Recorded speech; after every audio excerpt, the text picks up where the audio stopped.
Morning, everyone. We'll just give a few seconds as everyone kind of drops into the room. And I think I will say then, so welcome to our latest Profit Experts live web event. We have a number of these planned through the year. It's got one every month, broadly with the last Wednesday of the month. Got some great ones coming up, including making the cash flow, get my words out, reclaiming your time, profit protection. And next month is going to be the tax year reset. But today we're going to talk about perhaps my favourite topic, which is pricing and pricing for profit. Because ultimately, the quickest way to increase your profits is to increase prices. But also, if you're going to increase prices, you have to do it correctly, not just a blanket increase for the sake of it. So we're going to talk through about how you set your prices to be profitable and also their strategies to increase your price, increase the value so everyone is happy. So in terms of these events, who are they aimed at? Keyboard over for the up and down. Owner managed businesses, like I say, we work with owner managed businesses around the UK of kind of all shapes and sizes, but generally of kind of 6-figure or 7-figure turnover. And my underlying thing is working with business that size to help double their profits.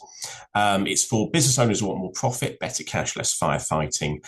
And I promise these events will be practical, plain English, and no waffle, which I'm sure will surprise my team who know that I can answer the shortest question with a very long answer. And our promise for today and for all these events is that what we're looking for is to give you clarity so you understand your goals, have clear understanding of the business, confidence to make decisions faster, and of course, cash, more profits, less surprises, and to improve the cash flow. So let's move on then to pricing. So let's kind of go back, I suppose, to the basics of how do you start? If you start from scratch with a new business or you're launching a new product or service, how do you start in terms of setting a price?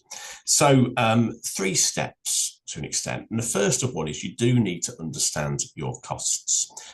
Clearly, I'm an accountant and, numbers and costs are my thing. But clearly, it's very important that whatever price you set, you are going to make a profit.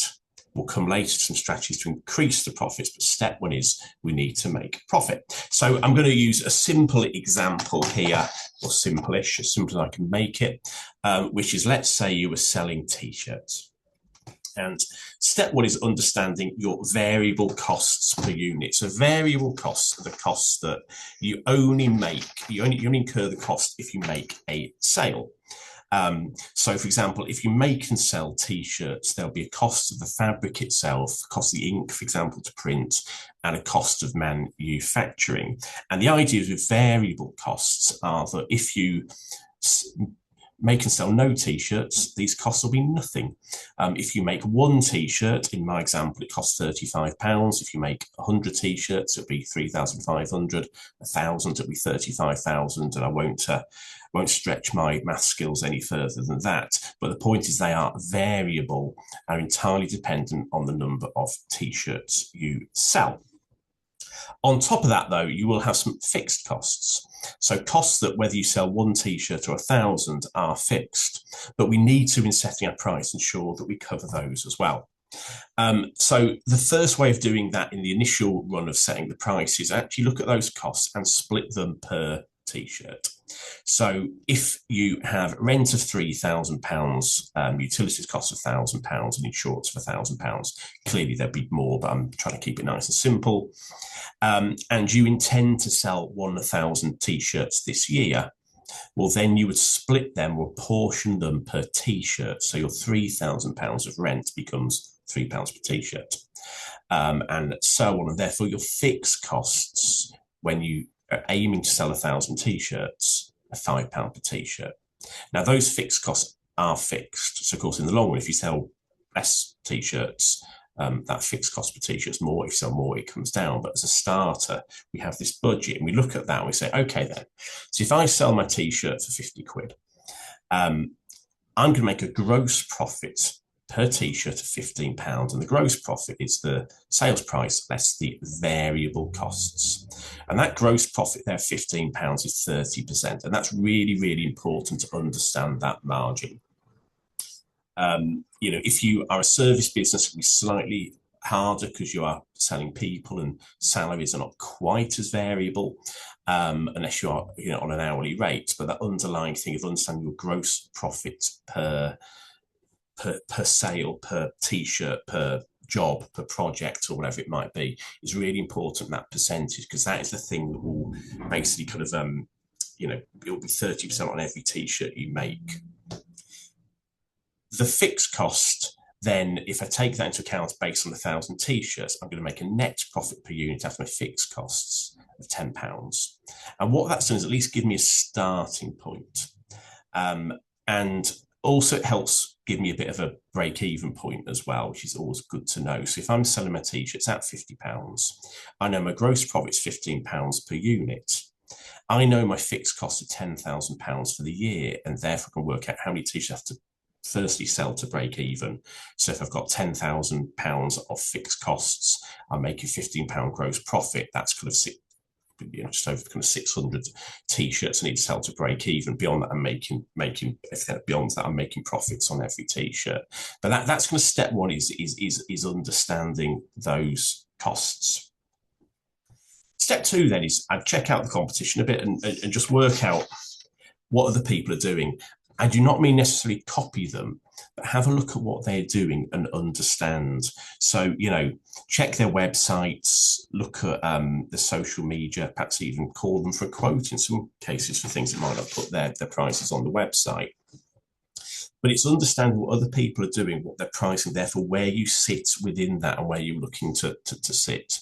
So as an example, if you're a t-shirt, you can check out, if you go kind of cheap and cheerful as such, and Primark, and let's say they're selling a t-shirt for £10, or you can go kind of full on designer and so on and so forth, and I don't know, Balenciaga or something, and pay £600 or £700 for a t-shirt.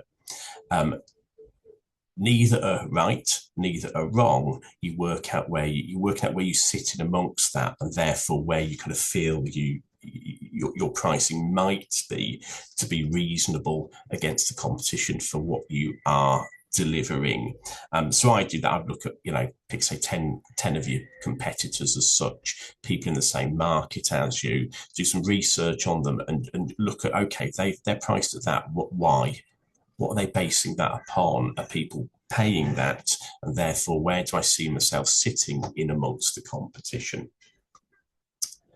And of course, it's always important to understand in terms of going back to the cost, of course, of people, some of the big businesses clearly will have lower costs per unit than you, because they're producing at such a scale, they're incredibly efficient, and which is why later on the strategy is trying to get away from the cost. We're going to get to the value, but this first bit is about understanding where you sit in the market and your costs to get a starting price. And then the third step is in understanding your customers and, basically thinking, what do my customers value? And again, the customers at Primark are different to those who buy from Balenciaga. Therefore, they're valuing different things. So, doing some research again, looking at things like reviews and the likes on your competitors' websites, or on Google Trustpilot and so on and so forth, and being very aware these days. I mean, customers are kind of more educated than ever, and they can extensively research whatever they're buying, and will spend time deciding who they buy for, why they're buying it, and they can find anything that suits their specific taste preferences at any given time. So, what do people value? And if you look at some of the kind of classic things people will think and will value, and therefore potentially pay more for, would include things like convenience.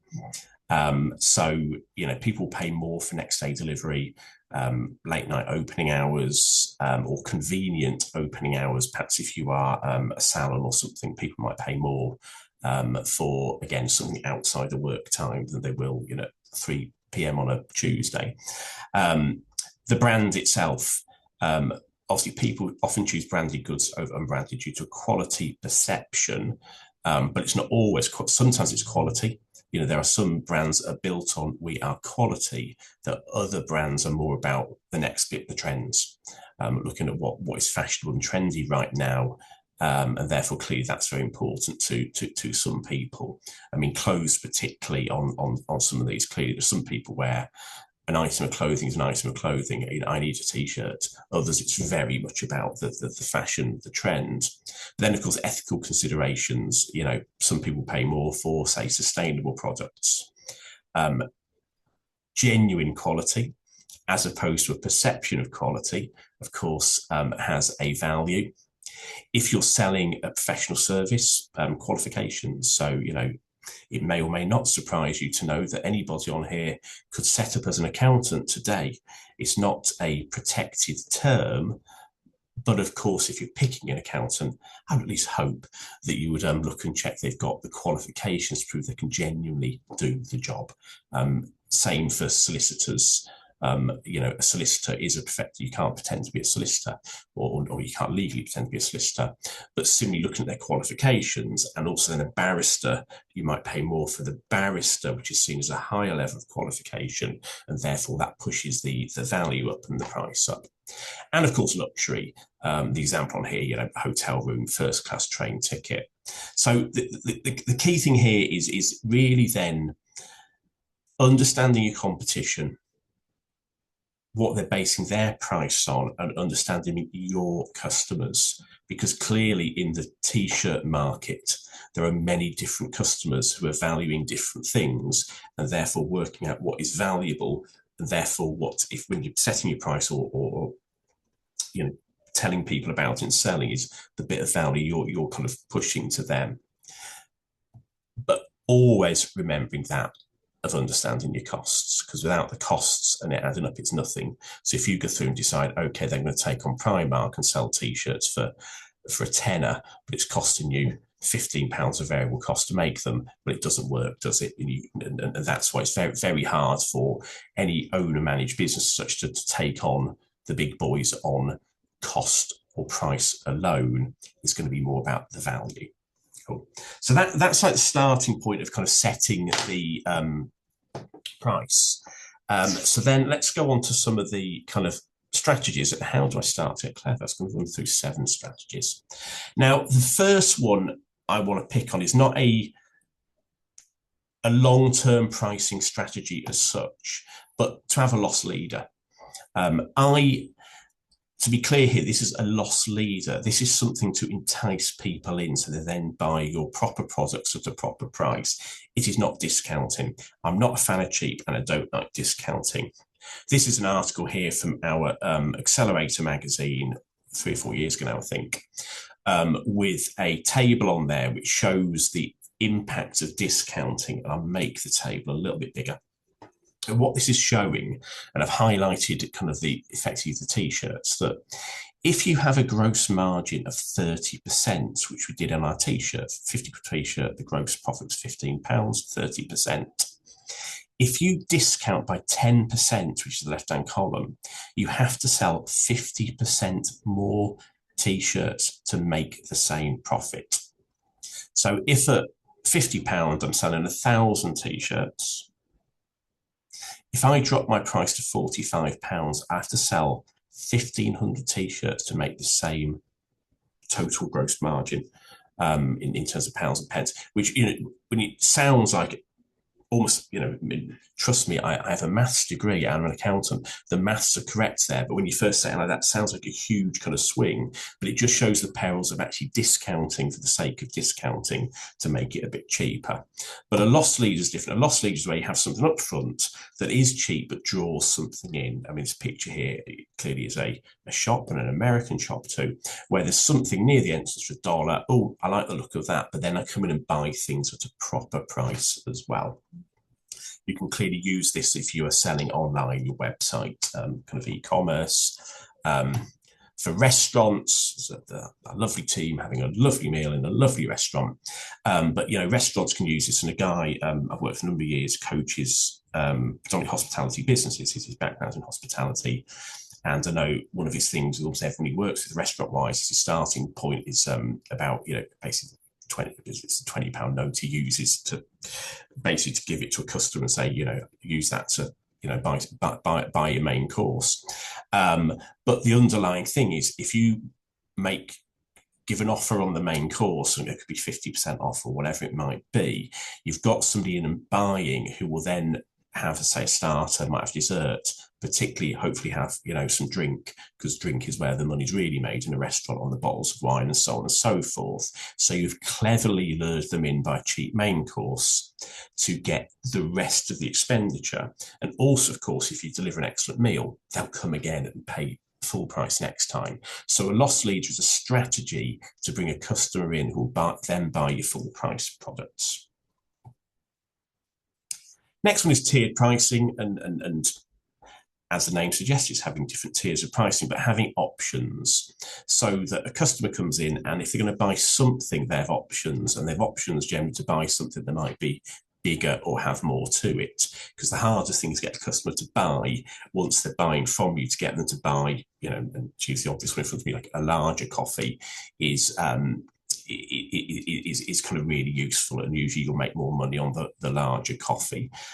You can do this cleaning and service as well. This is a genuine example from a digital marketing business, and what have you, where they have a personal service where you get email marketing, CRM integration, a custom engagement engine, and one user for £99 a month, whereas the business service ups the number of users, has a customer journey analysis and a network of event pass for £169, all the premium then adds on revenue analytics and so on and so forth for £199 a month. This gives people options, and therefore wherever they are now, whatever their budget may be, they have an option to buy from you.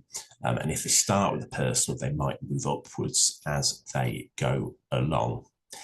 The classic thing here is, when I look at this, I picture the car wash and what have you. We've got the little ticks going down under the columns of what you get on kind of the bronze, silver, and gold. The classic pricing thing is that most people, if you have three options, most people are initially drawn to the middle one. And you usually would make the middle one more than halfway between the cheap and the expensive. So my example is 99 for the cheap one, 199 for the most expensive. The middle one's 169. The idea is that most people draw to the middle one anyway, and it's not too much of a leap for them to nudge up to the next one. Whereas if it's 99, 149, and 199, it's a bigger leap. And I probably should have said earlier on, actually, that this, a lot of what I'm talking about today is I initially pulled together because I do a session for the entrepreneurial module for University of Liverpool psychology students. And I'm a maths graduate and accountant. They're psychology students, and pricing is so much about that mixture of maths and psychology, and that placement of the middle price is very much the psychology bit. Strategy 3 is price anchoring.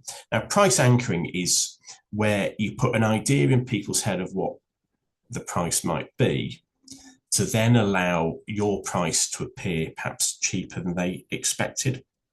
Again, there's kind of psychology in this, sometimes particularly if, I'm an accountant. A lot of people before you have a business, or even when you first have a business, don't have an idea what an accountant is. And people might come and chat to me, and it'll be, my mate said that it's around about X pounds, and now they're fixated on that price, for good or bad, because that might be really cheap, might be really expensive. But price anchoring is basically putting a price into people's head to start the kind of the process.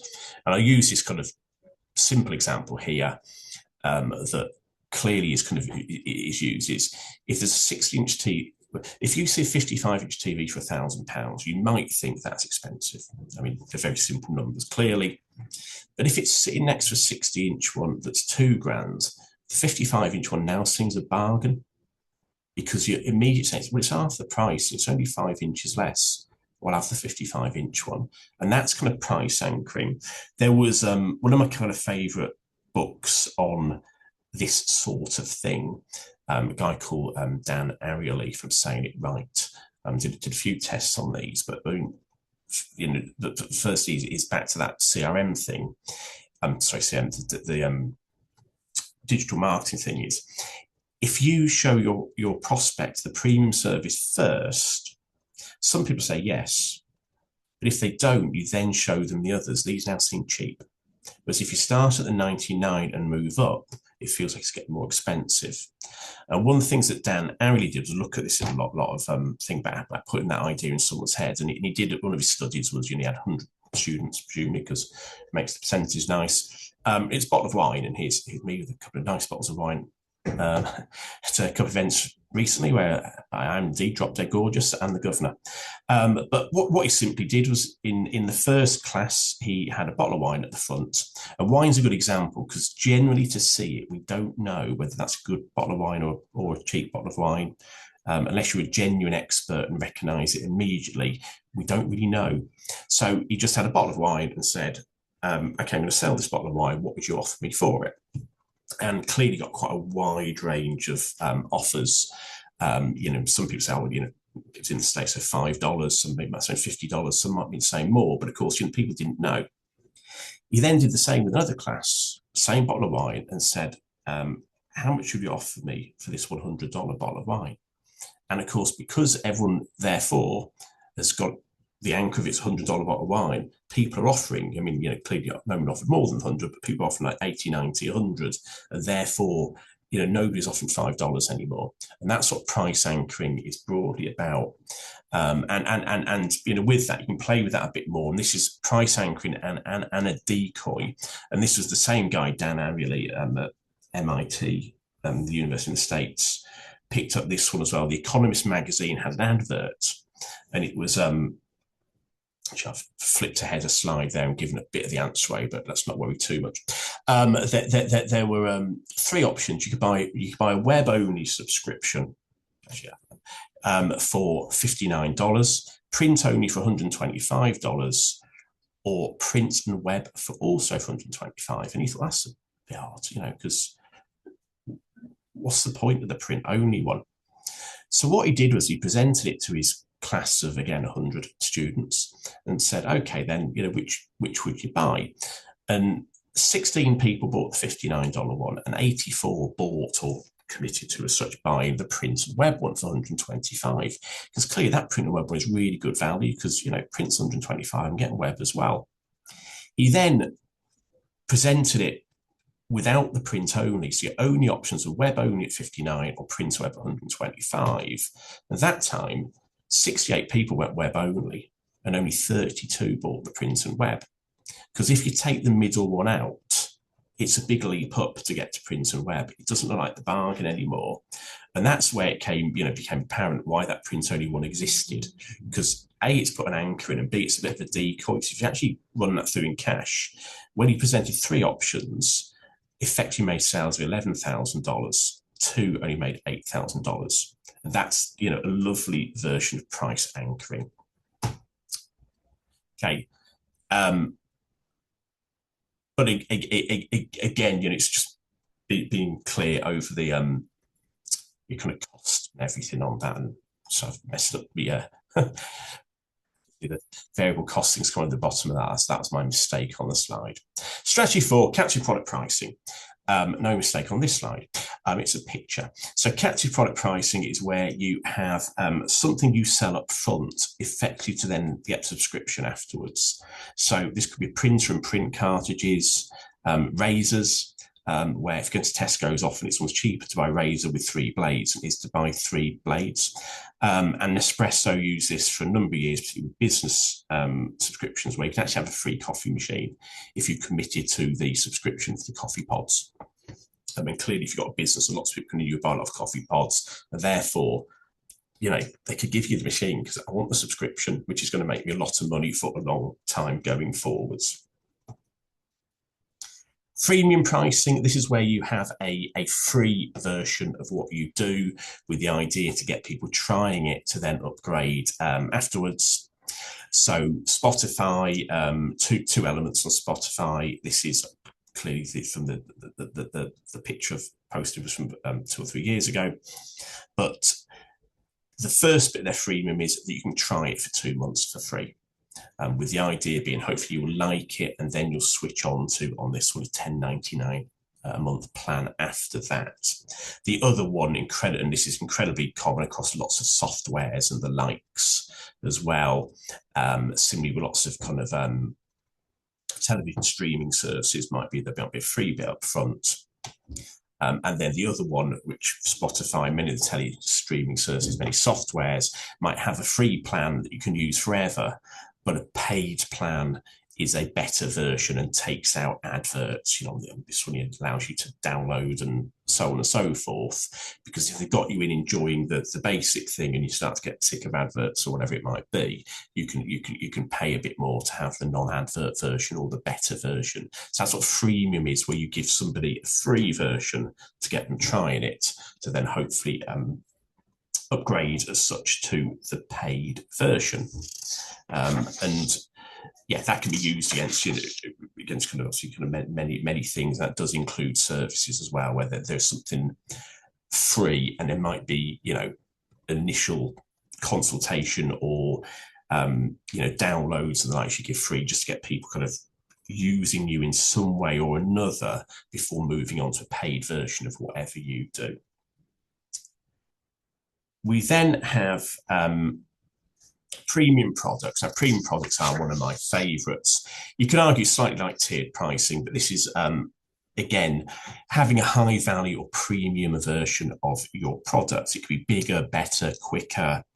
And on average, only 20% of people will upgrade if you offer a better version of what you are doing.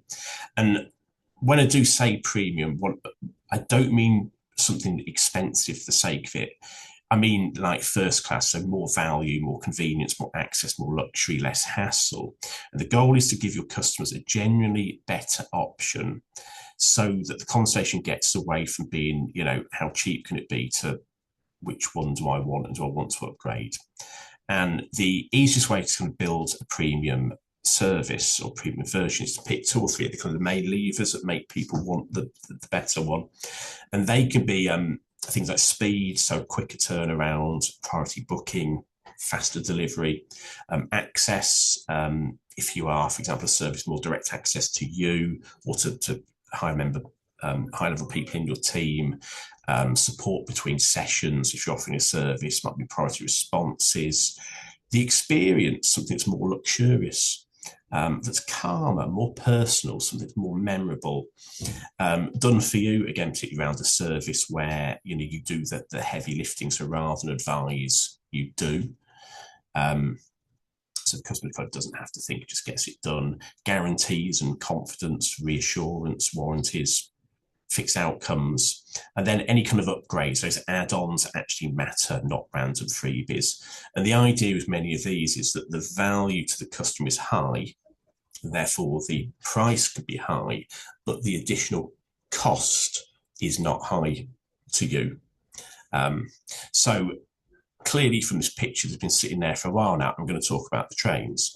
But trains are a great example of premium pricing because they've got it from a few angles. And we're based in Liverpool. So if I wanted to wander down to Lime Street now to get an off-peak return to London, I'm in for about 100 quid. But if I wanted to go early morning before 9 a.m., that same seat effectively the same train, just early in the morning, I'm now looking at like 250 quid. Because it's about the convenience of the timing. So if I've got an early morning meeting in London, it means I'd have to go the night before, I'd have to pay for a hotel, and therefore I am potentially willing to pay more to, like say, have the same seat, the same service, the same quality, but I'm paying for the time of the day that I am going. We then have, what Avanti have been quite clever in is because you then used to have the upgrade from standard class to first class. Avanti put one in the middle, actually. So Avanti have is what they call standard premium. And for £30 each way, I can upgrade into standard premium, which basically gives me a first class seat. So I get a bigger seat and nothing else. So, it's a bigger seat. So rather than 4 across, it's 3. There are obviously less people in the carriage and so on and so forth. And it's about to think 20% of people probably upgrade into that for £60 for a return journey.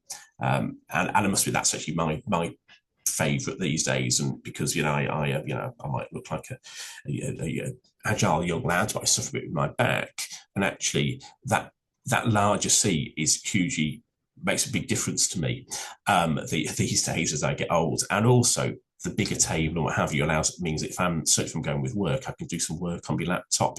Noah can do so. Of course, then there is the upgrade beyond that into first class, where you get the big seat and you also get the service. So they bring your tea and coffee to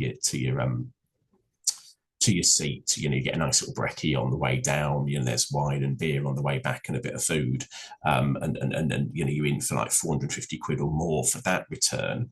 And the key with all of these, so it's like saying, clearly not everyone will pay that amount. I think what Avanti realised was probably clearly weren't enough take up of first class, so they put the one in the middle, gave them something that they get a decent take up while still having first class as well, and they just use some of the first class carriages for standard premium. But not everyone will do the upgrade, but enough will, because they want the comfy seat, they want the quiet, they want the service, the food, drink brought to them. But of course, those things don't actually cost much. The upgrade to go from standard to first is a few £100s. And if you're being cynical, they're bringing you a bacon butty and a cup of coffee, and what have you. But therefore, the profitability in it is huge. But also there is value, and they're doing it. And to look at some other kind of examples, I do like this and speaking to clients about ideas for it, so I like a lot. So every business does have something in it. And if you look at the classics, obviously flights would be another one, first class lounge access. In e-commerce, it might be in a same day delivery, next day delivery, hotels, room upgrades, and what have you. This is what I a number of years ago, I think 13, 14 years ago, I think a number of people on here, the attendees and members of the Entrepreneur Circle, I was a business growth advisor, which means basically I had the Entrepreneur Circle franchise in Liverpool 12, 13, 14 years ago when it was a franchise. So we are going back a bit. And we used to run an event called the 18 Secrets That Super Successful Business Owners Know and Do, but you don't.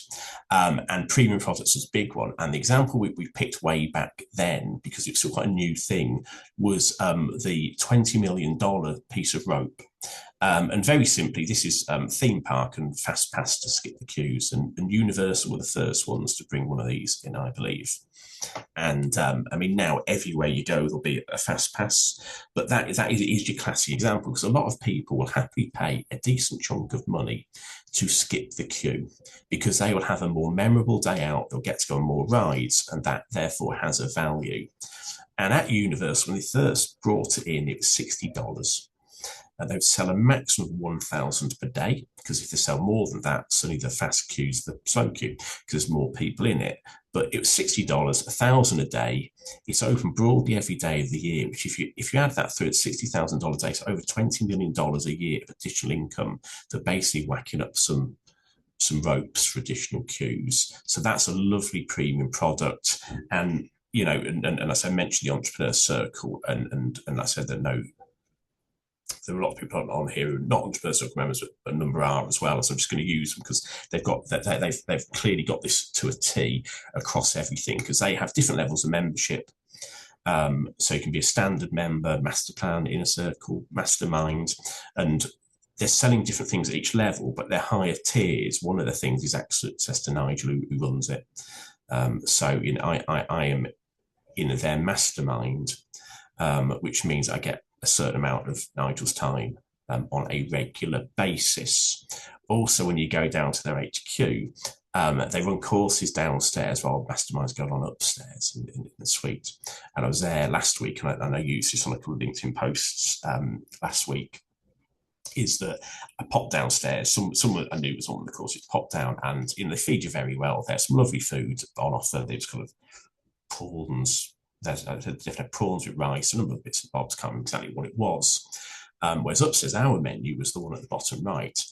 So as well as the veg and the veg ratatouille, which they had downstairs, we had mulled in butter and white wine sauce. We had lamb shank and we had lobster, because we are paying at the VIP end, and therefore we kind of get looked after. And again, when you actually look at the cost of that food, which you know, it was lovely. You know, the additional fees we're paying, you know, more than paid for that. But they're kind of things. So we pay for access. We get looked after nicely. We get, you know, more regular meetings and input. You know, I get invited to like a little garden party there because I'm a legend. And the bottom left is you know, they run a convention as well where they sell different levels of tickets, and the standard gets you access to the convention, all the talks, etc., etc. Or you can go gold, which means you can sit near the front and you get a desk as such at your seat, so you can write. You get a printed workbook. Or VIP gets you those, and also you get to meet the celebrity speakers and get your photo. And there's Richard Osman demonstrating either how tall he is or how short Louise and I are, if we kind of tucked us under his arms and carried us off. But there's, you know, coming from a few different angles, there's a few premium products. Cool. And overall, when you pull them all together, what you're trying to do here is increase the customer's perceived value. And the customer's perceived value is the difference between the perceived benefits they have and the perceived costs. Now, you, like I say, do have to always remember the actual costs when you are pricing things up. But by lifting that perceived value up and up and up, because they're getting more things, you're using these strategies, allows you to push your price up. And customers, clients are happy because they're just getting lots more value from you. And like I say, that your costs do not have to go up the same amount. Even if your costs went up the same amount and you're selling more at the same margin, that is good. But if your margin becomes bigger on some of your products, all the better. And again, this is where none of us are going to take on, you know, I know the likes of Apple or what have you, but you know, if you think of Apple, the customer perceived value for Apple and the brands and everything, their phones, their tablets, you know, the Mac are far more expensive than a Windows laptop or an Android phone, but actually not any better. But people have a perceived value of the Apple product. And I think it's worth kind of reminding as well, even if you're not clever, and by that as in don't use the strategies and just put your prices up. This is the second page of the article from earlier, with a very similar looking table, but just if you increase your prices. And what this is showing, actually, because there is that thing, isn't it? People think if I put my price up, I'll lose all my customers. But to use the t-shirt example, the row at the top is the present gross margin, with a gross margin of 30%. If I put my price up by 10%, being the left-hand column, I could sell 25% less t-shirts and make the same gross profit.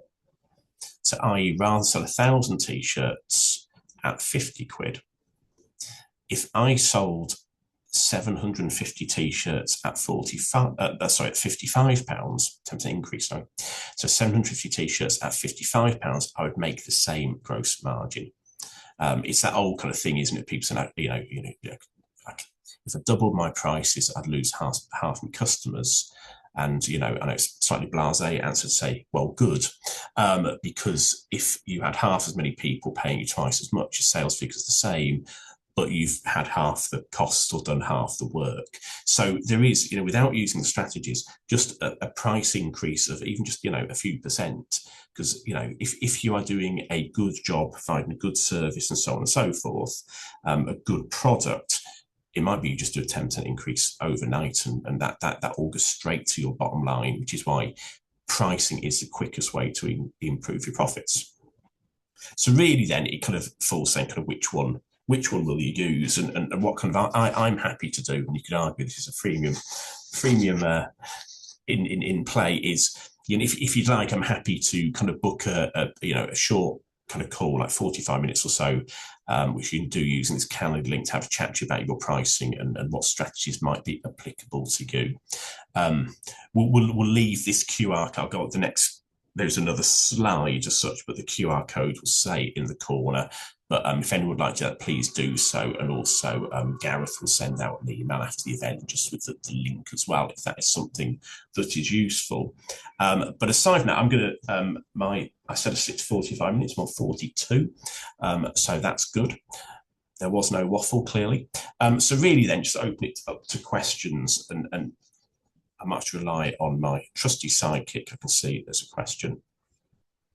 So what's that? So someone puts, what powerful example sales price drop has on GP? Yeah, not sure all sales teams are aware of this, or indeed sales managers. And actually, funny, one of our clients, quite a large client who turns over £5 million, asked us, about a year ago, a year a bit more, said, oh, actually, I remember seeing this table you did a few years ago. Can you send it to us ahead of a sales meeting?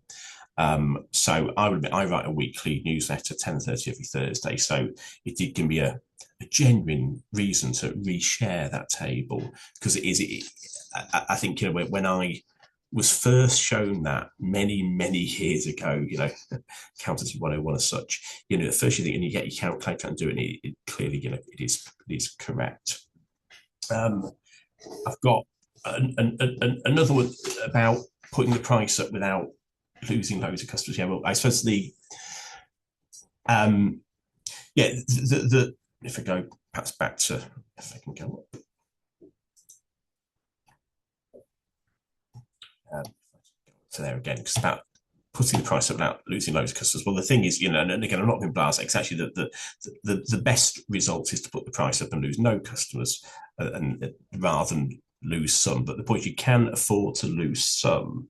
But I guess if you are putting the price up, I mean, it's all about the communication, isn't it? And getting the value right. And one of the things that's kind of spoken about, that perceived value. But if you're putting your price up today, I guess the first thing you might do is obviously, if you're selling one-off items, you can kind of do it, and nothing is forever. You can test it. And if you put your price up and suddenly no one's bought anything, well, you've probably gone too far. But you firstly might be putting the price up for new customers. It might be adding that higher tier, and some of your current customers will naturally upgrade anyway, kind of improving the wording in the offer, so that it feels like an upgrade, not just a straight price increase. And a lot of it's about communication. I mean, you get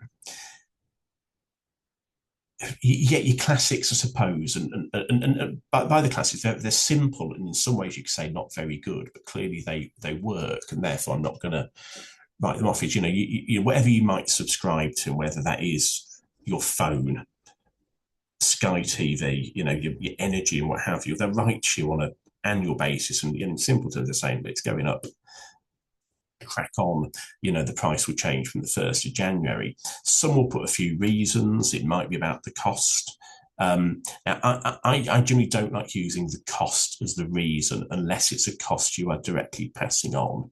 So for us, for example, because a lot of our clients buy Zero off us. Clearly, if Zero put the price up, we're charging on precisely the Zero price. Well, that is a case of Zero put the price up. Sorry, as in, therefore I've got to put it up.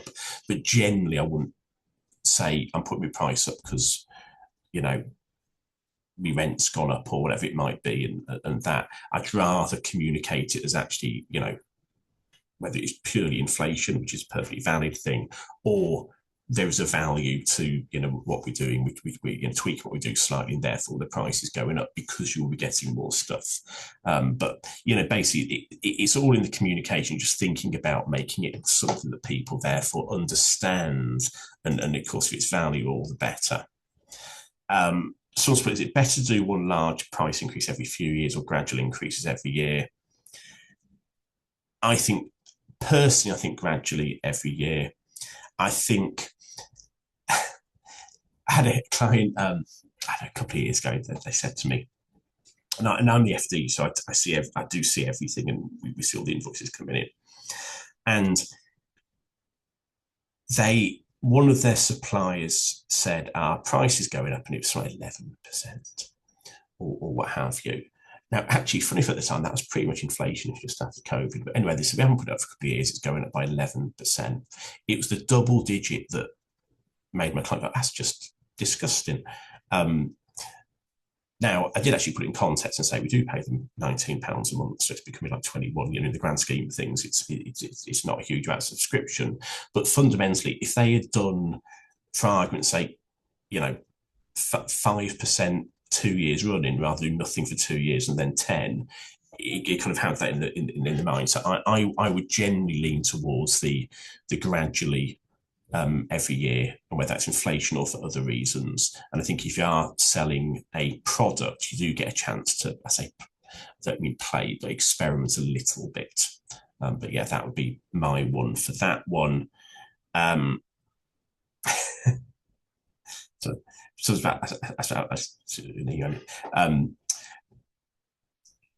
how do I price when I'm fully booked but still not making the profit I want? Well, that again, the simple answer would be if you're fully booked, you can put the price up because clearly people want what you are selling, and therefore, I suppose that's the double your price and lose half the customers because you're fully booked anyway. But if you are fully booked, that is saying you're delivering great value, and therefore, of course, you can put the price up. And that's it. Doesn't have to be double the price, but it is that thing, isn't it? Of actually, if you have a capacity and you're at capacity, we'll put the price up. If you were whether it's a concert or whatever it might be, and I'm not don't necessarily mean on the dynamic pricing as such, and that sort of thing that's changing as you buy. But fundamentally, when setting the price for tickets for a concert, if somebody's going to struggle to sell that number, they'll probably be cheaper than somebody who knows they're going to fill it at the drop of a hat and can charge more. So there is that one as well. And another about premium pricing for a salon. Cool. So for a salon, got a few options there for salon, I guess. And first one might be time of day. And I know we were talking to somebody a few weeks ago who has a salon, and actually we're saying these days, with working from home, the time of day is not as important as it used to be, because a lot more people can pop in during the day on a day they're working from home. And by that, not skiving off, of course, but as in the flexibility, whereas in the a few years ago, it might be that generally could charge more for a spot at the end of the day or before the working day. But certainly, premium for a salon, I'd look at that. There'll be some sort of VIP experience as such. Actually, I know somebody who's got a nail and eyebrow salon who certainly has a VIP membership scheme. Actually, pay an amount each month, and that was partly trying to get in recurring income, so it's coming on the first month no matter what. But also as part of that, yes, they get champagne and so on and so forth. I know the way she does it is part of it is because it's really good because people feel great. And of course, other people in the salon see this happening and start to think, oh, I'd like a bit of that. There'll also be, I think actually is a really good example of, packages around, particularly if there's an event of some sort. I know you don't get married every year, but there's some events that they can package up to make into a premium product, or even just a longer appointment with the really kind of high quality product. I'm showing my ignorance on a beauty salon in terms of what you could be. Do you know what I mean? That sort of thing. So there, like I said, it is in every business there is a premium product that somebody will upgrade to, and like I say, you can generally have a bit of fun in terms of thinking about it and playing with it. Just the little screen that I've got there. Okay, so I think then that's all of the questions and answers for now. All the questions, and I'm done with the answers. So what I'll do is I'll just put that up again for the moment. Actually, so I'll go to the very end, same QR code and what have you. And just actually, we have as well. So like I said, we're doing these every month. We have planned them out for the year. Obviously, if something topical crops up, we might tweak one. But next month, Like I say, it's Wednesday, the 25th of March, 10 a.m. And because it is just before the start of your tax year, we'll do a tax year reset. So basically, the owner managed checklist of looking at your taxes for the 26-27 tax year, both also on a personal level, in terms of things, some of the things like salary versus dividends, the old classic kind of conversation, of how you take the money out, and also on a business level. So I hope you found that really useful. Like I say, we'll drop you an email afterwards. We will send the recording out as well. And if you would like a session to discuss the pricing with me, please use that link, but it'll also be in the email. And also hope to see you next month. Thank you very much, and see you next time.